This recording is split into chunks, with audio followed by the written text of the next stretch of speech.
COVID-19 పాజిటివ్గా వచ్చిన వాళ్ళల్లో అధిక శాతం మంది ఈరోజు హోమ్ ఐసోలేషన్లో ఉంటున్నారు. ఈ హోమ్ ఐసోలేషన్ పేషెంట్లు 14 రోజుల పాటు ఇంట్లోనే ఉంటూ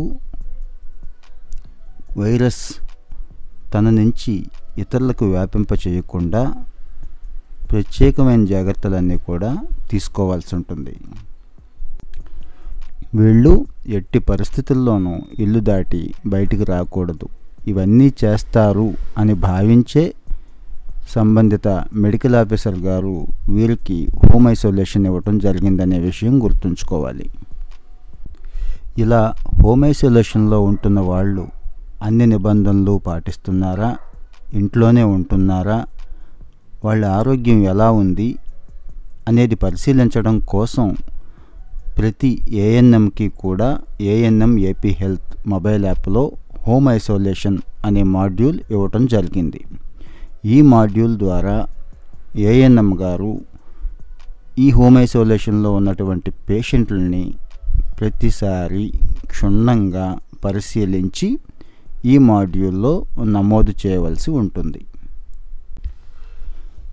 ఇక మీ ఫోన్లో ఉన్నటువంటి ఏఎన్ఎం ఏపీ హెల్త్ అనే మొబైల్ యాప్ని ఓపెన్ చేసిన వెంటనే హోమ్ ఐసోలేషన్ అని చెప్పి ఒక కేటగిరీ కనిపిస్తూ ఉంటుంది.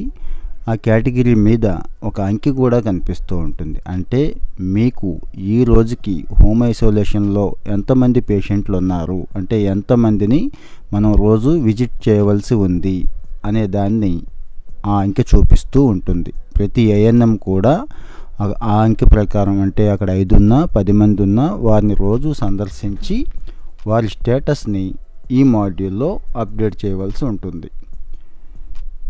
ఇక మొబైల్ యాప్లోకి వెళదాము. మీ సెక్రటేరియట్ని సెలెక్ట్ చేసుకున్న తర్వాత ఆ సెక్రటేరియట్ పరిధిలో ఉన్నటువంటి అందరు పేషెంట్లు కూడా ఇక్కడ కనిపిస్తూ ఉంటారు. ఒక టికెట్ రూపంలో కనిపిస్తూ ఉంటారు. కింద నుంచి పైకి స్క్రోల్ చేస్తే అన్ని టికెట్లను కూడా చూడొచ్చు. ఇక ఆ ఏరియాని బట్టి మీరు ఆ పేషెంట్ని విజిట్ చేసి, అంటే స్వయంగా ఆ పేషెంట్ యొక్క ఇంటిని విజిట్ చేయాలి. విజిట్ చేసినప్పుడు ఏదైతే కొన్ని జాగ్రత్తలు ఉన్నాయో అన్నీ కూడా మనం తీసుకోవాలి. శానిటైజర్, మాస్క్, సోషల్ డిస్టెన్స్ ఖచ్చితంగా పాటించాలి. మీరు వెళ్ళి స్వయంగా పేషెంట్ని తాకటం కానీ పేషెంట్కి క్లోజ్గా మూవ్ అవ్వాల్సిన అవసరం కానీ లేదు.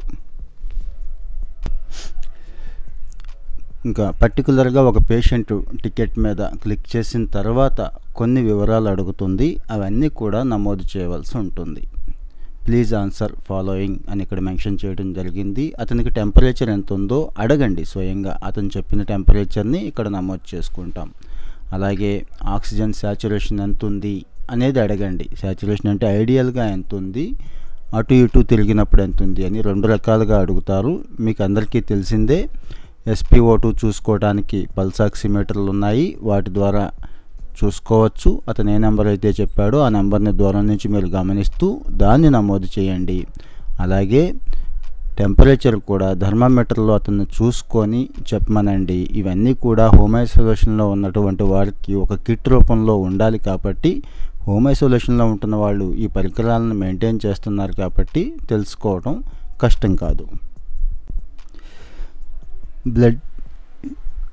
బ్లడ్ ప్రెషర్ ఎంత ఉంది, అలాగే బ్లడ్ షుగర్ లెవెల్స్ ఎంత ఉన్నాయి అనేది కూడా ఇక్కడ నమోదు చేసిన తర్వాత ఆ పేషెంట్ కనిపించేలాగు, అతని ఇల్లు కూడా కనిపించేలాగు మీరు కెమెరాని అడ్జస్ట్ చేసుకొని ఒక ఫోటో తీసి అప్డేట్ చేయవలసి ఉంటుంది. ఈ ఫోటో అప్డేట్ చేస్తున్నప్పుడు మీరు జియో లొకేషన్ని ఎనేబుల్ చేసుకోనని అడుగుతుంది. చేసుకోనట్లయితే జియో లొకేషన్ కూడా మ్యాప్ అవుతుంది. కాబట్టి అంటే ఆ పేషెంటు ఆ ఇంట్లోనే ఉన్నాడు, బయటికి వెళ్ళటం లేదు అని ధృవీకరించినట్లు అన్నమాట. ఈ విధంగా సచివాలయ ఏఎన్ఎం గారు ఎవరైతే ఉన్నారో వారి పరిధిలో ఉన్నటువంటి పాజిటివ్ పేషెంట్లని హోమ్ ఐసోలేషన్ సందర్భంగా విజిట్ చేసి వారి వివరాలన్నీ నమోదు చేయటం ద్వారా వారికి కొంత ధైర్యాన్ని ఇచ్చిన వాళ్ళం అవుతాం, తగిన జాగ్రత్తలు చెప్పిన వాళ్ళం అవుతాం. ఇదే ఆప్షను మెడికల్ ఆఫీసర్ గారికి కూడా ఉంది. కాబట్టి మెడికల్ ఆఫీసర్ గారు కూడా హోమ్ ఐసోలేషన్ విజిట్ చేయడం జరుగుతుంది. ఇంకా ఏదైనా ఇబ్బంది, సందేహాలు ఉంటే మీ స్థానిక మెడికల్ ఆఫీసర్తో సంప్రదించి తగిన నిర్ణయం తీసుకోవాల్సి ఉంటుంది. ఇక్కడ ముఖ్యంగా చేయవలసింది ఏంటంటే, మీరు పేషెంట్ యొక్క వైటల్స్ నమోదు చేస్తున్నప్పుడు చాలామంది పొరపాటుగా ఏదో ఒక అంకెని ఇస్తున్నారు. టెంపరేచర్ కానీ, SpO2 కానీ, బ్లడ్ ప్రెషర్ కానీ ఇస్తున్నప్పుడు ఖచ్చితమైన అంకెలను మాత్రమే ఇవ్వండి. లేకపోతే దీన్ని బేస్ చేసుకొని ఆ పేషెంటు ఆరోగ్య పరిస్థితి అన్స్టేబుల్గా ఉంది అని పేర్కొనటం జరుగుతుంది. అంటే వాళ్ళని ఇమీడియట్గా హాస్పిటల్కి తరలించాల్సి వస్తుంది. కాబట్టి ఒకవేళ అబ్నార్మల్గా ఉంటే అబ్నార్మల్గానే ఇవ్వండి. అబ్నార్మల్గా ఇచ్చిన తర్వాత వాళ్ళని వెంటనే కోవిడ్ హాస్పిటల్కి తరలించాలి. నార్మల్గా ఉన్న వాళ్ళని ఇదే రకంగా రోజు పర్యవేక్షణ చేస్తూ వాళ్ళ వైటల్స్ అప్డేట్ చేస్తూ వాళ్ళు ఇంట్లో ఉండేలాగున చూసే బాధ్యత స్థానిక ANMకు ఉంది. కాబట్టి ఈ మాడ్యూల్ అత్యంత జాగ్రత్తగా చేయటం ద్వారా వైరస్ వ్యాప్తిని అరికడుతూ పేషెంట్లకు కూడా ఒక మంచి వైద్యాన్ని ఇంటి వద్దే అందించిన వాళ్ళం అవుతాము. ధన్యవాదాలు.